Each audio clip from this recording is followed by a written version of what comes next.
नमस्कार प्यारे विद्यार्थियों, आप सभी 11वीं क्लास के विद्यार्थी ध्यान दें कि हम पढ़ रहे हैं लता मंगेशकर, भारतीय गायिकाओं में बेजोड़ लता मंगेशकर को। और ये लता मंगेशकर का जो पूरा व्यक्तित्व है यहाँ पर है, उनके गाने को लेकर ज़्यादा बातें की गई हैं कि गाना कब शुरू किया, किस तरीके से शुरू किया गया।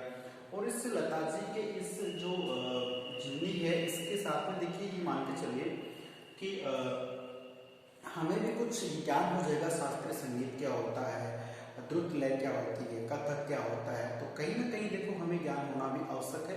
तो ज्ञान एक तो वैसे ही हम करें और एक किसी महान गायक के अनुभव को पढ़ते हैं, सुनते हैं, समझते हैं तो ज़्यादा अच्छा रहता है। तो देखिए हमने कुछ बातों के माध्यम से यहाँ पे चर्चा की है। तो इसमें है कि लता जी के गाने में करुण रस, देखिए रस एक ऐसी चीज है, हिंदी भाषा को अगर जानना या पढ़ना है तो हमारे रस जानना बहुत जरूरी है, क्योंकि ये मुझे लगता है साइंस के आधार पे है। और साइंस किसे कहते हैं, जो प्रयोग के आधार पे निष्कर्ष निकल जाए वो साइंस है। साइंस में होते क्या प्रयोग होते हैं। सब पानी है तो H2O, हाइड्रोजन और ऑक्सीजन, H2O, हाइड्रोजन के दो और ऑक्सीजन का एक परमाणु मिलाने से क्या बनता है, जल बनता है। जानते हो आप इसको, जल का सूत्र। तो वही बात है कि प्रयोग के आधार पर सिद्ध हो जाए, प्रैक्टिकल कर लीजिए, वो विज्ञान होती है। मुझे लगता है कि हिंदी में अगर कोई चीज है जिसका हम प्रयोग कर सकते हैं, जिसको महसूस कर सकते हैं, वो रस होता है। और अगर हम रस को पढ़ लेते हैं तो मान के चलिए रस को काव्य की आत्मा कहा है। कोई शेरो शायरी है, कोई पद्य है, कोई गद्य है, कैसा भी कोई लेखन हो, उसको अगर आप पढ़ करके खुश होते हो, हास्य रस है, हंसी मजाक करते हो, हास्य रस है। अगर किसी घटना को पढ़कर आपका मतलब आपको क्रोध आता है, गुस्सा आता है, रौद्र रस हावी करता है। और यदि किसी रचना को पढ़कर, किसी प्रोग्राम को देखकर, किसी दृश्य को देखकर आप मान के चलिए मानी मन मुस्कुराते हैं, खुश होते हैं, प्रसन्न होते हैं, श्रृंगार रस होता है, ठीक है। और कोई आपका अपना साथी है और आपसे बिछुड़ कर चला गया है और उसकी याद में आप बहुत उसे मिस करते हैं, वो कोई भी हमारा रिश्तेदार हो सकता है, तो उसमें भी संयोग श्रृंगार है। श्रृंगार है लेकिन कौन सा, वियोग श्रृंगार है। वियोग का मतलब दुख होता है, सीधी सी बात है। तो ध्यान दें, उसी प्रकार से जैसे करुण रस होता है, तो करुण रस वैसे देखा जाए तो ये करुणा को लेकर। एक होता है वात्सल्य रस।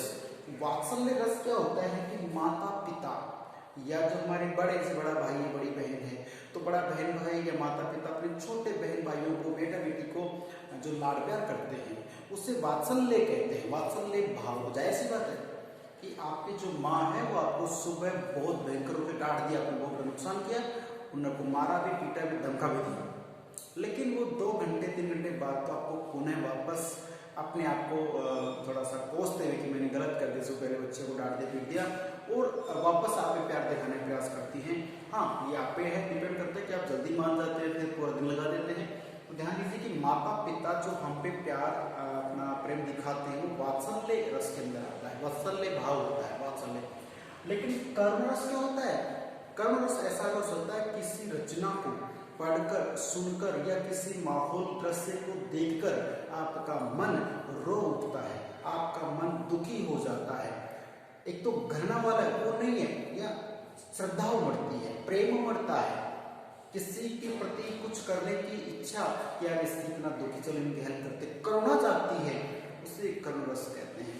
तो यहाँ जो कुमार गंधर्व साहब है, ये कहते हैं कि लता जी के गाने में करुण रस विशेष प्रभावशाली रीति से व्यक्त होता है। बहुत गहरी बात कहती है कि जब इनके गाने सुनते हैं तो करुण रस जागता है। तो प्यारे विद्यार्थियों, इसका मैं प्रैक्टिकल आपको बता सकता हूँ। जैसे कोई भी ऐसी मूवी, भारतीय सिनेमा, भारतीय सिनेमा की बात कर रहे हैं, तो कोई भी ऐसी मूवी बॉलीवुड के जो गानों की है जिसमें लता मंगेशकर के गाने सुनना, जाहिर सी बात है कि अगर आपने पूरी मूवी के गाने सुन लिए तो जाहिर सी बात है कि आंखों से अश्रुधारा, गंगा जल बहना शुरू हो जाएगी। अगर आप भावुक प्रकार के इंसान, कुछ ऐसे होते हैं चाहे कुछ भी हो जाए, आंसू छोड़ो, वो दुखी चेहरा ही नहीं बनता उनका। तो ये होता है कि अगर किसी घटना दृश्य को देखकर दिल दिमाग से देखते हैं, उसमें डूब के देखते हैं, महसूस करते हैं, तो आंखों से आंसू निकलने स्वाभाविक हैं। जैसे कभी खुशी कभी गम एक मूवी बनी थी, अमिताभ बच्चन, शाहरुख खान जी इसमें जो भी हैं, तो उसमें देखना कि इनके गाने हैं, लता जी के हैं, तो उसमें आप जो गाने सुनेंगे तो उसमें जितने भी दृश्य हैं, कुछ गाना हो ना हो, मूवी को देखना कुछ ऐसे सैड सीन्स हैं कि जो माँ है बेटे से किस प्रकार से बिछुड़ रही है, ये हाथों में हाथ से अलग होना, मिलना बिछुड़ना, तो उस दृश्य को देख करके उसमें जो रिंगटोन बजती है, जो ध्वनि बजती है, ध्वनि को सुन करके महसूस करके हमारे मन में एक करुणा जागती है कि शायद ये ऐसा नहीं होना चाहिए ना, तो दुखी होते हैं लोग, ठीक है, करुणा जागती है। तो जो भी बातें हैं, तो ये एक अजीब सी कशिश सी है, ये हमारे फीलिंग्स हैं कि हम किसी घटना को पढ़कर सुन करके देख करके अगर हमारे मन में किसी के प्रति दया जाती है, किसी प्रति भाव जाता है, अच्छा तो वो करुण होता है। और ये एक अचंबा है कि कोई व्यक्ति सिर्फ गा रहा है और जितने भी लोग सुन रहे हैं उनके दिलो दिमाग पे असर हो जाता है, दया के पात्र बन जाते हैं। वो तो वो बात क्या है, करुणा होती है। तो ये बड़ा टैलेंट है। जादूगर क्या करता है, आपकी आंखों के सामने कुछ चिड़िया को कबूतर बना देता है, कुछ भी बना देता है। तो वही बात है कि यूं कहे कि वो तो नजरबंद का खेल होता है, जबकि ये एक वास्तविकता है। कोई व्यक्ति सिर्फ अपने गले से गा रहा है, तरीके से गा रहा है और लाखों करोड़ों लोगों के दिलो दिमाग पे एक असर छोड़ देती है। तो बात वही है। आगे बढ़ते हैं कि जबकि लता जी ने द्रुत लय के गाने भी बड़ी उत्कटता के साथ गाए। द्रुत लय का मतलब देखिए यहाँ पे तेज, मैंने डेफिनेशन देखी है कि लय वो 3 प्रकार की होती है, इसी को लेकर लिखे मैंने कि लय है वो 3 प्रकार की होती है। एक है विलंबित लय। विलंबित लय की बात करें, विलंबित लय समय ज्यादा नहीं लग रहा, मतलब धीमी लय होती है। हाँ, मुझे पता 11वीं क्लास के विद्यार्थी धीमे को लेकर धीमे वो गाने धीमे ही हैं। हाँ, गाने अच्छे, नाच अच्छा कर लेते हैं। विलंबित लय का मतलब है धीमी, मतलब जब गाना गाया जाता है तो एक इसमें बात आपको बताना भूल गए, ध्यान रखें कि कुमार गंधर्व ने बताया है कि यहाँ पे देखो, मैं यहाँ से रहकर कोई यहाँ नहीं आया ना, बीच में बात हो गई कौन सी, कमी। देखो हर इंसान में कमी होती है। टीचर है वो बच्चों को पढ़ाता है, लेकिन शायद उससे भी कहीं ना कहीं डर रहता है कि तो गलती ना हो जाए, और ये गलती ना हो जाए का एक डर है, और ये डर ही उस शिक्षक को सही बनाए रखता है कि वो गलती ना करे। आप लोग बाइक चलाते हैं तो जो ये सोच लेता है कि डर कोई चीज ही नहीं है, मुझे कुछ हो ही नहीं सकता, मैं तो एक्सपर्ट हूँ, डेफिनेट ठुकता कहीं ना कहीं मतलब हो जाता है कुछ ना कुछ, ठीक है।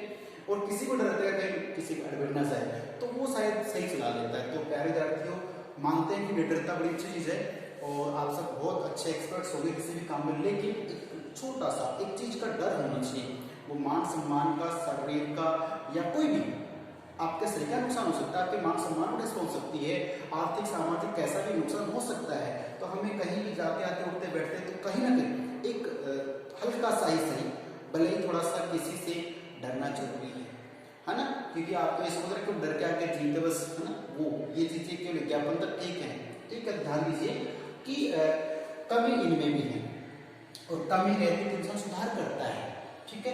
देखो कमी क्या है, ये कमी इनको लगे न लगे, कुमार गंधर्व साहब को लग रही है कि लता जी गाने में कमी क्या, प्रश्नार्थ क्या कमी है।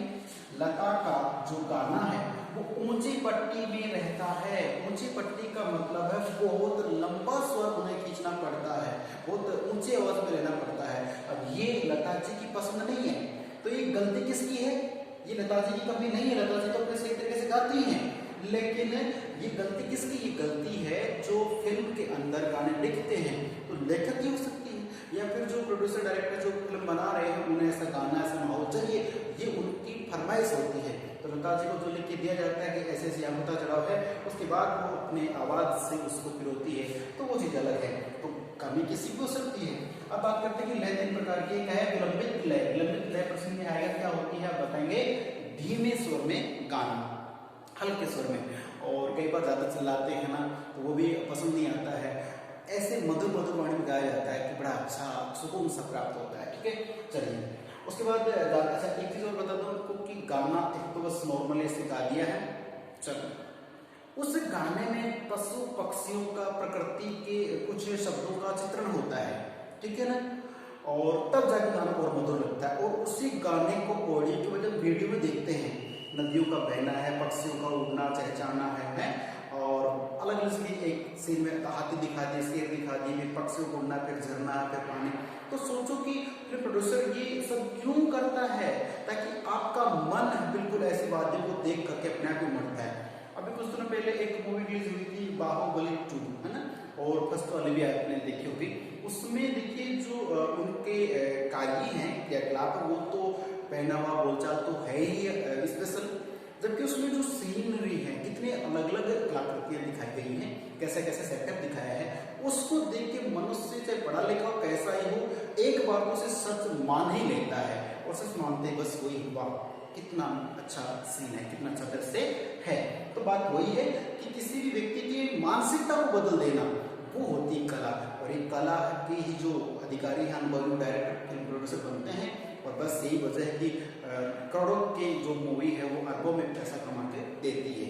जाता आप ही की जेब से है, लेकिन बस आप उस आनंद को प्राप्त करने के लिए पैसा देने के लिए तैयार है, तो देना चाहिए, लेकिन आपका मन खुश तो होना चाहिए। बात करते हैं धीमी, तो विलंबित लय धीमे स्वर में गाते हैं। ठीक है, उसके बाद है कि मध्य लय। मध्य लय की बात करें तो बीच की आवाज होती है, न तेज न बीच की, उसमें थोड़ा बीच की आवाज होती है। और लास्ट की द्रुत लय, और द्रुत लय होती है तेज आवाज। तो द्रुत लय दूसरे प्रकार के आवाज में गाती कौन? लता जी। तो तेज भी गाती है, लंबा स्वर लेती तेज गाती है। इनकी कुछ बातें थी, तो प्यारे विद्यार्थियों मैंने लता जी को लेकर के आज के जमाने के कुछ गानों का तो कर जिक्र क्या करूंगा, बस आप जानते हैं भले बातें। बस ये सिविल के क्षेत्र में इनका अभी प्रश्न अब ये समाप्त होगा, उसके बाद एक प्रश्न आता है कि जो शास्त्रीय संगीत है उस संगीत के जो गायकार हैं उनमें लता जी कौन से स्थान पर आती हैं? इस प्रश्न का उत्तर आपको ढूंढना है। ठीक है, तो ढूंढ के बताइए मुझे। मिलते हैं ब्रेक के बाद, तो क्या मतलब अगली क्लास में, तब तक के लिए नमस्कार, धन्यवाद।